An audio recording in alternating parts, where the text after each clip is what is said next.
জেহাদ বলতে মানে কি বোঝে বলেন তো আপনার দৃষ্টিতে? জেহাদ মানে কি মারামারি? বলেন না কেন? জেহাদ মানে যুদ্ধ বলে। জেহাদ মানে কৌশল। জেহাদ মানে কি? কাফেরেরা আপনার প্রতি যেরকম ষড়যন্ত্র কৌশল করবে আপনিও উল্টো কৌশল করেন। আল্লাহর নবী আমার যুদ্ধ করার ক্ষেত্রে কাফের বেঈমানদের সঙ্গে এইভাবে যুদ্ধ করেছিলেন। নবীজি তাকিয়ে দেখছি কাফের বেঈমানদের সংখ্যা হাজার হাজার, আর আল্লাহর নবী মাত্র কয়েক হাজার। পারা তো যাবে না। এই জন্য আল্লাহর নবী ডাক দিয়ে বললেন, জলদি করে গাছের ডাল ভাঙো, গর্ত খনন করো, মেসওয়াক করা শুরু করে দাও। আবু সুফিয়ানের নেতৃত্বে দলবল পাঠিয়ে দিলেন, যাও তো দেখো মুহাম্মদের দলবল কি করে। এসে তাকিয়ে দেখে মুহাম্মদের দলবল যারা আছে তারা সব গাছের ডাল দিয়ে মেসওয়াক করে। কারণ কাফের বেঈমান যারা আছে ওরা তো মেসওয়াক বোঝে না।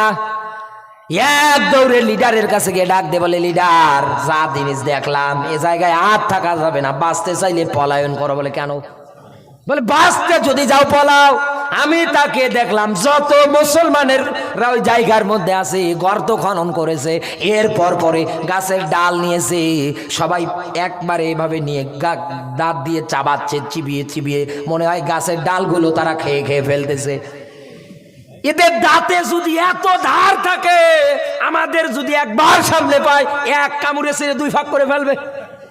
নেতা আপনি একাই যুদ্ধ করেন, আমাদের জীবনের ভয় আছে, আমরা থাকবো না। ও বন্ধু, জেহাদ মানে লাঠি নিয়ে মারামারি করা না। জেহাদ মানে এই পৃথিবীর ময়দানে, জেহাদ মানে আন্দাজে কারো উপরে আক্রমণ করা না। এই পৃথিবীর ময়দানে জিহাদ মানে হচ্ছে এই রকম সবচাইতে শ্রেষ্ঠতম জেহাদ হচ্ছে যেই মসজিদের কমিটিগুলো জালেম, ওই মসজিদের মধ্যে ইমামের জেহাদ হচ্ছে তাদের সামনে হক কথা বলা বড় জিহাদ। যেই দেশের রাষ্ট্রীয় পক্ষ থেকে বড় জালেম, ওই দেশের মধ্যে কোরআনের ময়দানে সাবিয়ে হক কথা উচ্চ আওয়াজে বলা সবচাইতে বড় জিহাদ। কিন্তু আমরা তো বুঝি না, জিহাদ মানে আমরা অপব্যাখ্যা করে ফেলি। মারামারি করা, রক্তাক্ত করা, খুনাখুনি করা, এর নাম জিহাদ না। জিহাদ করতে গেলে করা লাগবে আল্লাহর জন্য। মারামারি লড়াই হবে কার জন্যে? আরো জোরে বলেন।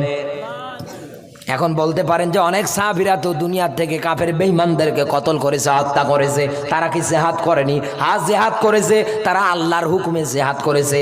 আর আপনি এই দুনিয়ায় জিহাদ করেন নিরপরাধ মানুষগুলোকে গলা কেটে মেরে ফেলে, তাদের হক অধিকার না দিয়ে।